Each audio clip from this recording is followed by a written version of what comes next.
style mana yang akan digunakan jika ada lebih dari satu style yang ditentukan untuk elemen HTML, bentrok ya. Nah, itu ada aturannya yang mana yang dimenangin. Jadi, semua gaya dalam halaman itu akan bertingkat, ya, membentuk suatu virtual baru gitu ya, diatur dengan aturan prioritas seperti ini. Yang paling prioritas itu yang inline style di dalam elemen HTML yang style yang kita atur di dalam elemen HTML yang di tag pembuka tadi, itu yang paling prioritas. Jadi kalau bentrok antara inline style, external dan internal style sheet, yang menang itu yang diterapkan yang inline. Baru kemudian external dan internal style itu setara.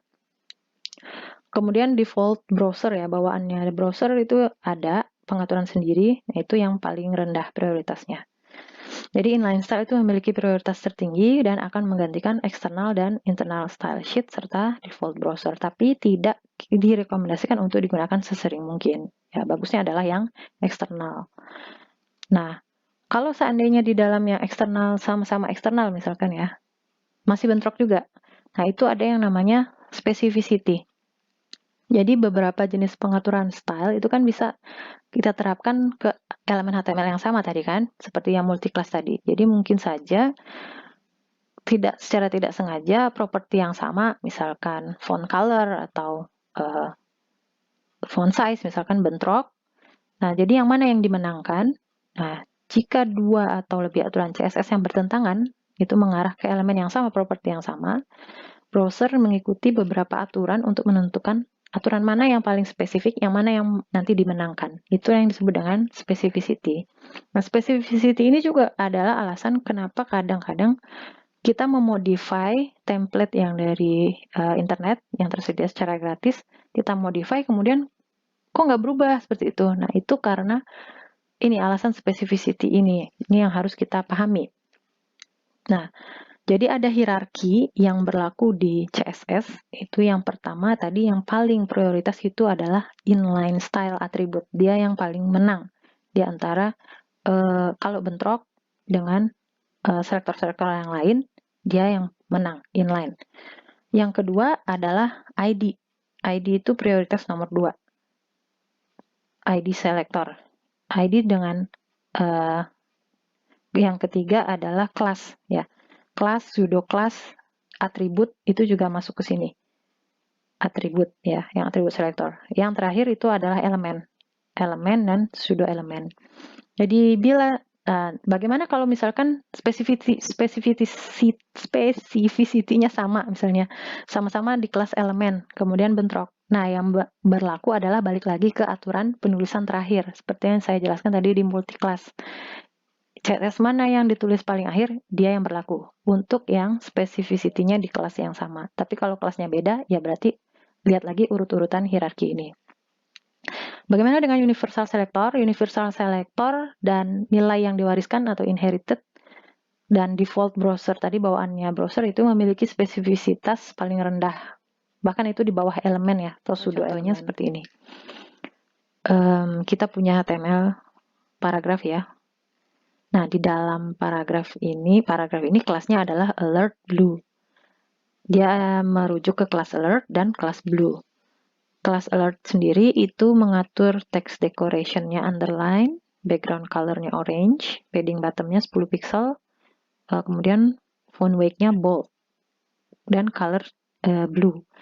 Maka apa jadinya warna akhir dari paragraf ini? Maka dia akan menggabungkan ini keseluruhan ini, karena ini tidak ada yang konflik ya, tidak ada properti yang sama. Jadi semuanya dipakai, text decoration-nya dipakai, background color-nya dipakai, padding bottom, font weight, dan color dipakai. Properti paragraf ini berasal dari p-alert dan p-blue yang dikombinasikan. Nah, bagaimana kalau seandainya di kedua kelas ini untuk yang multi-class ya, elemen yang merujuk ke lebih dari satu kelas, itu ternyata ada yang konflik. Misalkan seperti ini contohnya ya. Kita punya beberapa paragraf di sini yang dia semuanya adalah multi-class, merujuk ke CSS ini. Tapi di sini bentrok nih. Ada color-nya. Di sini ada yang red, ada yang blue. Kemudian ya yang bentrok ini ya. color. Yang lain walaupun bentrok tapi nilainya sama, value-nya sama, jadi tidak masalah. Yang bermasalah ini nanti adalah warnanya. Nah, jadi misalkan kita lihat di sini ada paragraf yang pertama, ya. Paragraf pertama ini kelasnya adalah red 1 dan blue. Nah, yang dicetak warnanya adalah blue ya. Ini karena blue itu ditulis belakangan daripada red 1. Jadi dia yang ditulis terakhir, maka dia yang diterapkan. Jadi kalau ada yang bentrok, ini ya properti dari multiclass, yang diterapkan adalah yang ditulis paling akhir. Nah, ini ya. Yang ditulis paling akhir di CSS-nya, bukan nama kelasnya. Jadi kalau misalkan nama kelasnya duluan, misalkan blue kita sebut duluan baru red 1, tetap saja yang diterapkan adalah yang blue, bukan yang red 1. Jadi yang dilihat adalah penulisan di CSS-nya. Misalkan yang ini ya, yang kedua red 2 blue. Red 2 blue. Maka yang berlaku adalah warna merah, karena red 2 di CSS-nya ditulis paling akhir. Walaupun nama kelasnya dibolak-balik ya, penulisannya tetap yang diterapkan adalah yang red 2, yang penulisannya paling akhir di style sheet-nya. Punya ini elemen HTML H1. Ini di dalam H1 ini kita punya ID I1 ya. Dan kelas orange. Kemudian di CSS itu H1 itu kita atur background color-nya yellow, color-nya blue. Orange sendiri ada style sendiri. Background color-nya orange ya, bentrok kan? Ini bentrok antara yellow apa orange nih. Kemudian I1 juga ngatur lagi nih ID.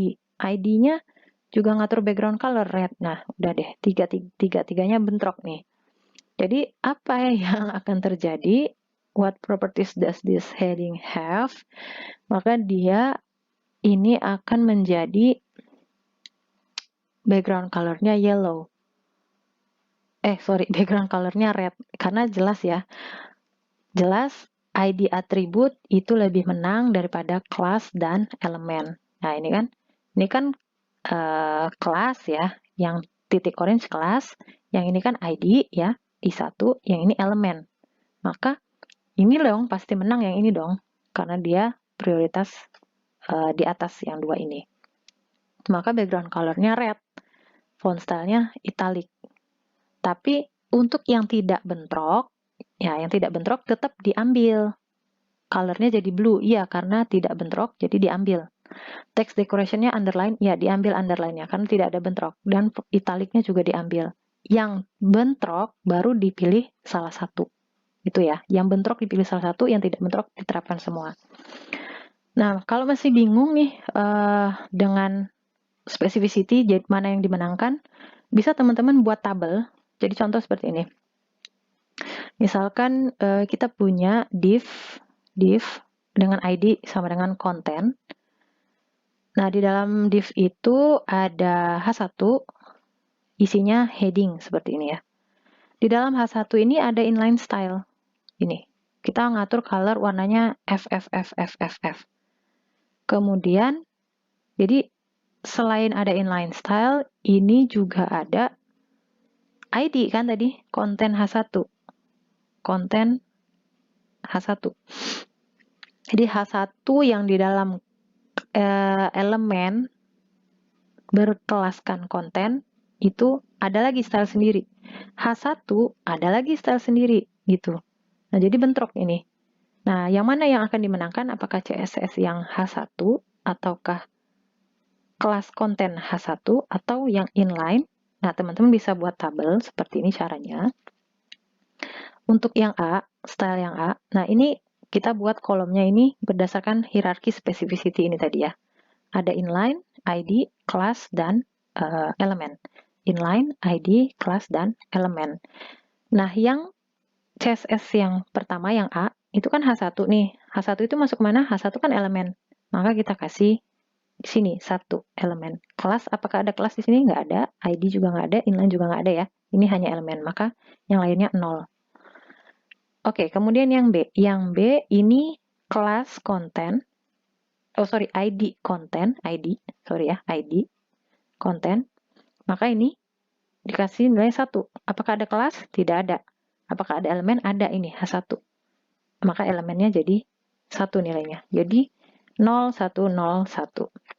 Nah, yang C, yang inline itu di sini 1. Nggak peduli yang lain, pasti di sini udah 1 nih. Nah, A ini maka kemudian ini nilainya 1, yang B itu nilainya adalah 101, yang C adalah 1000. Maka sudah pasti yang menang adalah yang C, yang inline. Maka apapun isi yang ada di B dan di A ini, teman-teman utak-utik, tidak akan berlaku, tidak akan berubah heading ini. Karena apa? Karena pasti menang yang color ini. Jadi kalau color di sini mau diisi apapun, tetap yang menang nanti ini, karena nilainya lebih besar dari yang B dan C. 1000 lebih dari 101 lebih dari 1. Seperti itu ya. Lebih presisi menghitung specificity itu tadi, mengetahui mana yang akan dimenangkan, itu bisa dengan cara menghitung specificity menggunakan tabel seperti ini. Nah, tadi saya ada menyebutkan inherited tadi ya. Ada nilai yang diwariskan atau inherited. Jadi, apa itu inheritance di sini? Jadi, kalau misalkan tidak ada elemen yang tidak ada ininya, yang tidak ada nilainya, tidak diatur ya di CSS, maka inheritance nanti yang akan mengontrol apa yang terjadi gitu. Dia tidak ada pengaturannya, maka dia akan mengambil nilai dari parent-nya.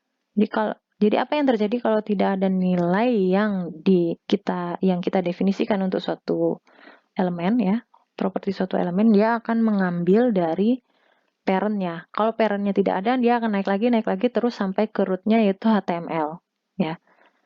HTML itu punya initial value di nilai default untuk masing-masing properti. Browser juga punya bawaan default untuk nilai masing-masing properti ya. User kan bisa ngatur juga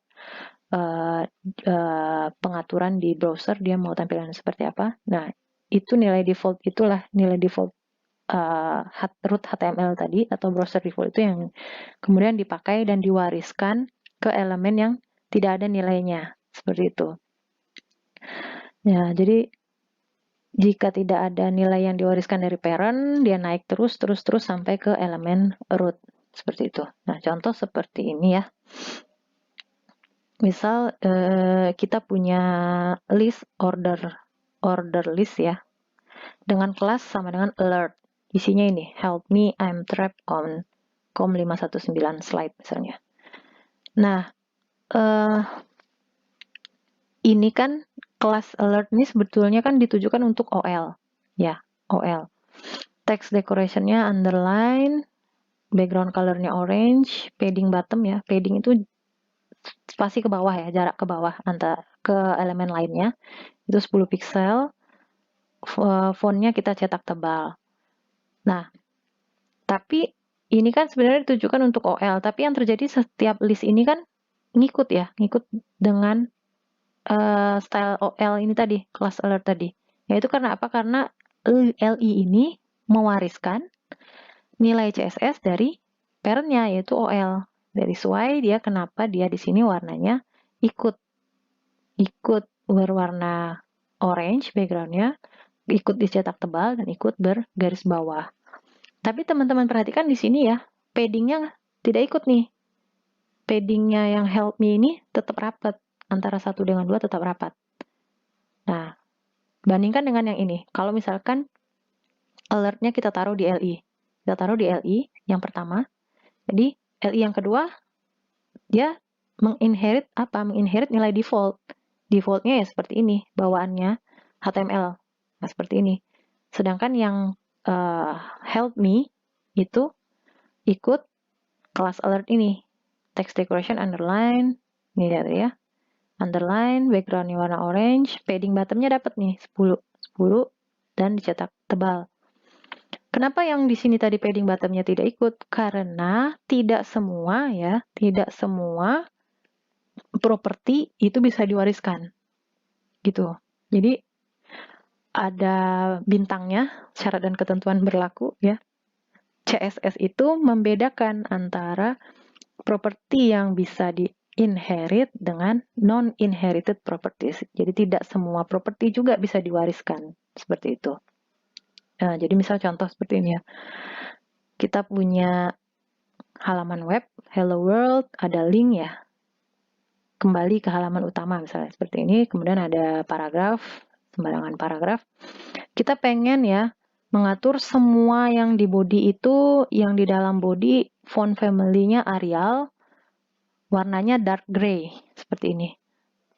Nah, tapi si A ini kenapa tampilannya tetap default gitu ya, membandel, nggak mau ikut body yang lain. Nah, itu karena A itu dia tidak menginherit nilai body gitu. Jadi tidak semua elemen itu, properti itu bisa diwariskan ke semua elemen. Jadi gitu ya. Ini termasuk non-inherited tadi. Nah, jadi supaya A itu bisa ikut stylenya body, kita bisa atur seperti ini. A, kamu colornya ikut ya, inherit.